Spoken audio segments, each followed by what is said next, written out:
Movie lover के एक और एपिसोड में आपका स्वागत है। हम लोग रिव्यू करेंगे आवारापन 2 की फुल स्टोरी को। तो अगर आपने अभी तक इस मास्टरपीस सिनेमा को नहीं देखा है और थिएटर में एंजॉय करना चाहते हो तो इस वीडियो से दूर रहो। और अगर देख चुके हो या फिर नहीं देखे हो, फिल्म की स्टोरी को जानना चाहते हो तो वीडियो के साथ बने रहो। फिल्म के स्टार्टिंग में इमरान हाशमी का कैरेक्टर दिखाया गया है। ये और आवारापन 2 आवारापन का सीक्वल है, ये मुझे बताने की जरूरत नहीं है। अगर आपने पहला पार्ट नहीं भी देखा है तो फिल्म के नाम से आप समझ गए होंगे। ये पार्ट देखने के लिए वो पार्ट देखा होना ज़रूरी तो है, पर अगर आपने नहीं देखा है तो फ़िल्म की स्टोरी इतनी भी टेढ़ी नहीं है जो आपको समझ में ना आए।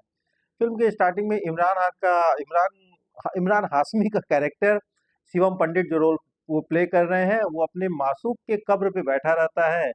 उससे बातें कर रहा था कि यार मैं बेकसूर ज़िंदा हूँ, क्योंकि जो पहले पार्ट के एंड में उसे 6 गोलियाँ लगी थी। वो उसकी मासूका ने उसे कहा था कि किसी पंछी को आज़ाद करने से ज़्यादा सुकून किसी में नहीं मिलता है, और वो वही करता भी है। उसी चीज़ों को वो याद करता रहता है। उस समय उसे 6 गोलियाँ लगी थी। अच्छा, ये कैसे ज़िंदा है? क्योंकि उस पार्ट में ही लगा था कि क्लाइमेक्स में ये मर चुके हैं। पर ये कैसे ज़िंदा है, इसका जो तर्क दिया गया है फ़िल्म में ना यार, वो काफ़ी फ़नी है, थोड़ा आगे आता है। और वहाँ पे एक बच्चे के रोने की आवाज़ आती है। अब देखो, यहीं से लॉजिक की कमी शुरू हो जाती है। इमरान हाशमी की मूवी से कभी लॉजिक की उम्मीद मैंने पहले भी नहीं की थी, जब 10 साल 15 साल पहले इनका क्रेज़ चल रहा था। वहाँ पे भी जो इनका सिनेमा था, वो हिमेश रेशमिया के गाने के सीन, 1-2 इडल सीन, उस पे फ़िल्में चलती थी। कुछ ही फ़िल्में ऐसी थीं जो शायद सिर्फ़ इनके एक्टिंग और स्टोरी के बल पे चली। बाकी ऑन एवरेज फ़िल्में उसी पे चलती थी। अच्छा, एक मेकर्स भी चालाक थे, वो जानते थे कि कौन-सा एक्टर कितनी कमाई कर सकता है।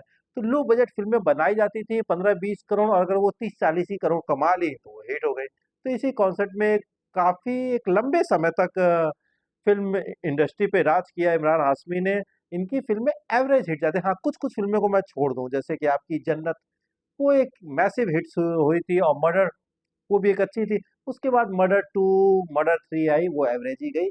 आते हैं अपने फ़िल्म में, तो कब्रिस्तान पे एक बच्ची मिलती है। जैसे मैंने बोला कि लॉजिक, अरे यार, कोई अगर अपने बच्चे को छोड़ेगा, या तो वो अनाथ आश्रय छोड़ेगा, या फिर किसी मंदिर या मस्जिद के बाहर छोड़ेगा। अब यार कब्रिस्तान में, मतलब आपको पता है कि कब्रिस्तान में जो अजीब डरावनी आवाज़ आती है, वो एक जानवर की होती है जो मुर्दों को खाता है। तो क्या वो ज़िंदी बच्ची को छोड़ता है? तो यार आपको सिचुएशन ही दिखाना था, आपको ये दिखाना था कि वो कब्र कहाँ पहुँचा तो उसे एक बेटी मिल गई। आप ऐसे भी दिखा सकते थे कि वो अपने मासूक के कब्र से बाहर निकला, बाहर कोई मंदिर या मस्जिद था, उसके दरवाजे में बेटी थी। चलो, इसको मैं हज़म कर लेता हूँ।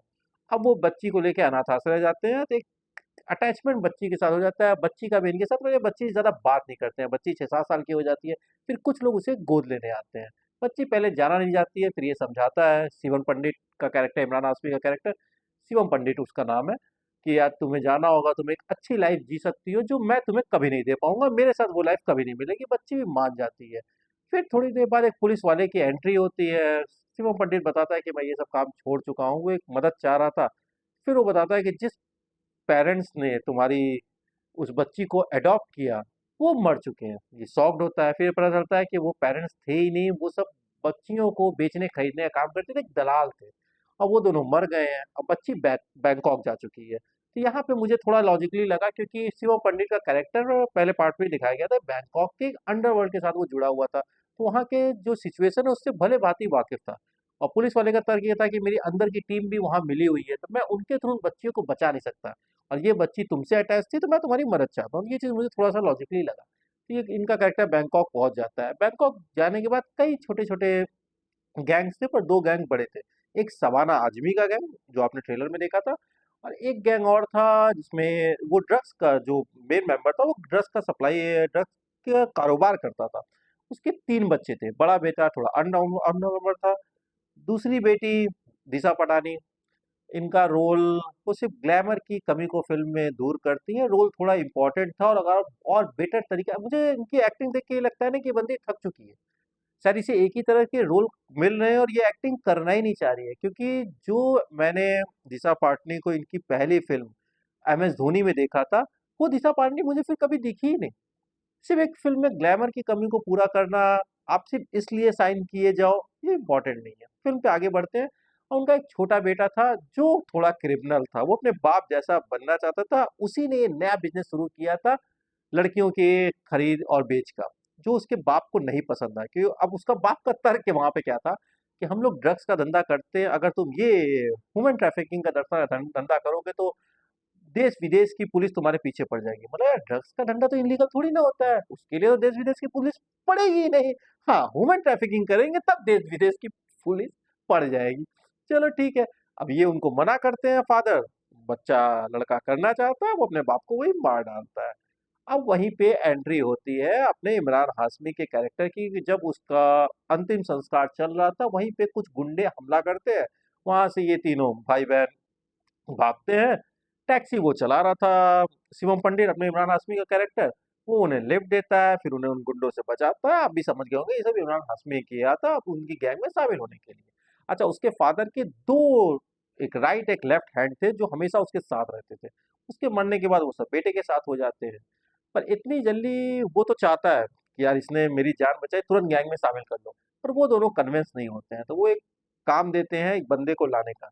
शिवम पंडित उस काम को बहुत अच्छे से निभाता है, उसका गर्दन काट के लेके आ जाता है। सारे इम्प्रेस हो जाते हैं और ये उनकी टीम में शामिल हो जाते हैं। फिर एक बच्ची की तलाश शुरू होती है। तो शुरुआत में तो उस प्रोजेक्ट के बारे में वो दोनों भी नहीं जानते थे, क्योंकि बाप भी नहीं जानता था। बाप को तो तुरंत पता चला था, तभी उसने मार दिया लड़के ने। तो उस धंधे के बारे में कहीं न कहीं इनको भी नहीं पता था, वो पता था सिर्फ़ वो जो विलेन है। अच्छा, उस बंदे को ब्रूटल दिखाने की बहुत कोशिश की गई है, पर मैं कहूँगा इसमें पूरी तरह से मेकर्स फेल हुए हैं। वो बंदा ब्रूटल कम फ़नी ज़्यादा लग रहा था। अगर आपने फ़िल्म देखा होगा तो आप खुद मेरी बात को समझ गए होंगे। कहानी आगे बढ़ती है, वो उनके गैंग में शामिल हो जाता है। अच्छा, वो कहता है कि यार मेरे गैंग में जो लड़का था, जो मेन विलेन है, कि इमरान हाशमी के कैरेक्टर से, कि मुझे लगता है कि मेरे फादर के बाद मेरे जो गैंग के मेंबर्स हैं वो मुझे मारना चाहते हैं। तो उसके शक को ये समझ जाते हैं इमरान हाशमी के कैरेक्टर, और एक उसी मेंबर्स को इन्हीं के हाथ मरवा देते हैं झूठे आरोप डालकर। पर ये बात जो 2 मेंबर्स थे उसमें से एक जो था ना, वो बहुत ही गहरा दोस्त था, तो उसको ये चीज़ बर्दाश्त नहीं होती है, तो वो समाना आज़मी के कैरेक्टर के पास पहुँचता है। तब समाना आज़मी का कैरेक्टर कुछ उसे दिखाती है।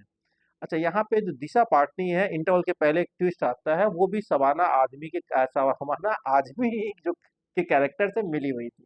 क्योंकि वो ऐसा नहीं है कि धोखेबाज थी, वो चाहती थी कि अंडरवर्ल्ड पे बाप के मरने के बाद समाना आज़मी पूरा कब्जा कर ही लेंगी। तो उसके बेटे का, उसके भाई को ना मारा जाए और उन दोनों को एक हैप्पी लाइफ जीने का मौका दिया जाए, इसलिए वो चाहती थी कि किसी तरह ये धंधा ही खत्म हो जाए। तो वो उससे अपने स्वार्थ के लिए मिली हुई थी, ऐसा नहीं वो किसी का गलत चाहती थी। और उसे इमरान हाशमी के कैरेक्टर के बारे में पता चल जाता है कि जब वो सवाना आदमी के कैरेक्टर से मिली हुई, तो सवाना आदमी ये बता देती है कि ये बताओ वहाँ पे हमला करने से सबसे ज़्यादा फायदा किसका हुआ, जब तुम्हारे फादर एक्सपायर किए थे। तो दिशा पाटनी का कैरेक्टर समझ जाता है। फिर वो इसके बाद फिर ये बताता है कि मैं उस बच्ची को ढूंढने आया हूँ जिसको तुम्हारे भाई ने किडनैप करके यहाँ लाया और उसे बेचना चाहता है। तो ये कहती है ठीक है, मैं भी तुम्हारा साथ दूंगी। दोनों की ट्यूनिंग बनी रही थी। तब से जो एक और कैरेक्टर था, जो मैंने बोला था कि 2 कैरेक्टर्स में एक मर गया, दूसरा कैरेक्टर भी समाना आदमी के पास पहुँचता है, क्योंकि वो पहले वो उसी के लिए काम करता था, और वो जो उसे फ़ोटो दिखाती है, वही फ़ोटो दिखाती है, जो पुलिस वाले के साथ इमरान हाशमी का था। अब यहाँ पे वो सब समझ चुके थे कि ये पुलिस से मिला हुआ है। तो ये सब करते क्या है कि उस पुलिस वाले को पकड़ते हैं और इमरान हाशमी के कैरेक्टर से उसे गोली मरवाते हैं, और फिर पुलिस के हाथ इमरान हाशमी को पकड़वा देते हैं। तो इमरान हाशमी जेल पहुंच चुके हैं, और जेल में जो टॉर्चर इनको मिलता है, और वहाँ यहाँ पे फिल्म आपको थोड़ा थोड़ा डॉन की भी याद दिलाएगी कि यार जो हायर किया वही मर गया, अब कोई पहचान नहीं रहा है। अच्छा, जो बचकाना तरीका जेल से, अब सपने में इनकी पुरानी मासूका आती है कि तुम्हें फिर आजाद करना है, और ये कन्विंस हो जाते हैं, और जो बचकाना तरीका इनका जेल से भागने का दिखाया गया है ना यार, इतना भी आसान नहीं होता है, वो भी फॉरेन की जेल से भाग जाना। पर चलो ठीक है, आप हजम कर लेते हैं। अच्छा, भागे तो भागे, 2 पुलिस वाले इनके पीछे आ रहे थे, और जिस तरह से ये बंदा चल के वहां से गया ना यार, मतलब आप खुद सोचोगे यार क्या दिखा रहे हो यार, थोड़ा सा कन्विंसिंग दिखा देते। पर चलो ठीक है, कहानी आगे बढ़ती है। अब इनका कैरेक्टर चला जाता है सवाना आदमी से मदद मांगने। सवा शबाना आजमी इनके कैरेक्टर को, इमरान हाशमी को लाके उसको सौंप देती हैं, कहती हैं कि यार इसी ने तुम्हारे फादर के उसमें गोली चलाई थी और हमारी दुश्मनी को पर्सनल कर दिया था, तुम्हें मारने का इसको हक है। वो वो मेन है, शबाना आजमी उस प्लेस पे ले जाना चाहती थी जहाँ पे वो बच्चियां थी, जहाँ पे वो बच्चियों की डील होने वाली थी। फिर वही आखिरी वाली फाइट सीन होती है। फिर दिखाया जाता है कि इमरान हाशमी ने उसके साथ सौदा किया था, वो बोलती है मैं तुम्हें प्लेस तो बताऊंगी, पर तुम्हें आगे मेरे लिए काम करना होगा। मतलब एक थर्ड पार्ट का भी इन्होंने बैकग्राउंड तैयार कर दिया। फ़िल्म में फिर वही जो लास्ट वाली फाइट सीन होती है, बच्ची मिल जाती है। अच्छा, एक छोटा-सा ट्विस्ट और था, जो आप समझदार होगे समझ जाओगे। जो कैरेक्टर मर गया था, वो जब उस बच्चियों के पास जाता है, तो वो थोड़ा ठड़की टाइप का था, बच्ची को गलत न निगाह से भी देखता है। और उसी समय बच्ची के साथ दिखाया गया कि एक बच्ची और बीमार थी। दिशा पाटनी का जब कैरेक्टर जाता है, तो शिवम पंडित ने एक लॉकेट उस बच्ची को पहनाया था, तो दिशा पाटनी को एक लड़की वहाँ मर जाती बीमारी से। तो वो लॉकेट वो बच्ची पहनी हुई थी, तो दिशा पाटनी को बोलता है कि यही उसकी लड़की है, जिसको वो ढूँढने आया है। तो वो जेल में जाके उससे कहती है कि तो वो बच्ची मर चुकी है। तो इसके अंदर और गुस्सा रहता है, पर लास्ट में ये रिवील होता है कि नहीं, वो ज़िंदा थी। ये आप उस समय भी समझ जाओगे कि जब वो बीमार बच्ची को दिखाया गया था, तो उससे आप गेस कर लोगे कि यार ये चीज़ कन्फ्यूज़न वहाँ पे हुई होगी। और अंत में जैसा सब दिशा पाटनी अपने अंपायर को एक कह सकते हो सही वे में ले जाती हैं, और बाकी सवाल आदमी का कैरेक्टर सब कुछ अपने अंडर में ले लेता है, जितने भी इनलीगल धंधे थे। और जो दिमाग से थोड़ा सा हल्का भाई था बड़ा वाला, दिशा पाटनी, और वो छोटी बेटी, सब साथ रह रहे हैं। शिवम पंडित अब उसके इशारे पे चल रहा है। वही लास्ट में उनका डायलॉग भी आता है कि इन्होंने हायर तो मुझे किया, पर इन्होंने मेरे ही कहने मेरा जन्म ही हुआ है लोगों की मदद करने के लिए, लोगों को आजाद करने के लिए, और एक नया केस दिखाया गया।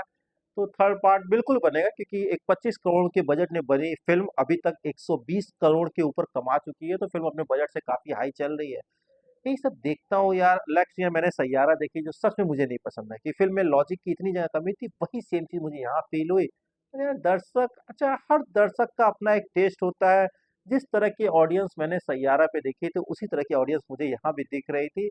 ठीक है, उनका भी टेस्ट है। फिल्म मुझे नहीं पसंद है कि फिल्म, जैसे मैंने बोला, लॉजिक की बहुत जगह पे स्टोरी काफी बेसिक सी थी। सब कुछ आप पहले से गेस कर लोगे कि हाँ ये चीज इस वे में जा रहा है। बस कहानी चलती रहे, मतलब 2 घंटा 15 मिनट भी अगर आप कन्विंसिंग तौर पे फिल्म को न एंजॉय कर पाओ, तो ऐसा सिनेमा, और ये सिनेमा कमा रहा है, ये मेरे लिए थोड़ा सरप्राइज था।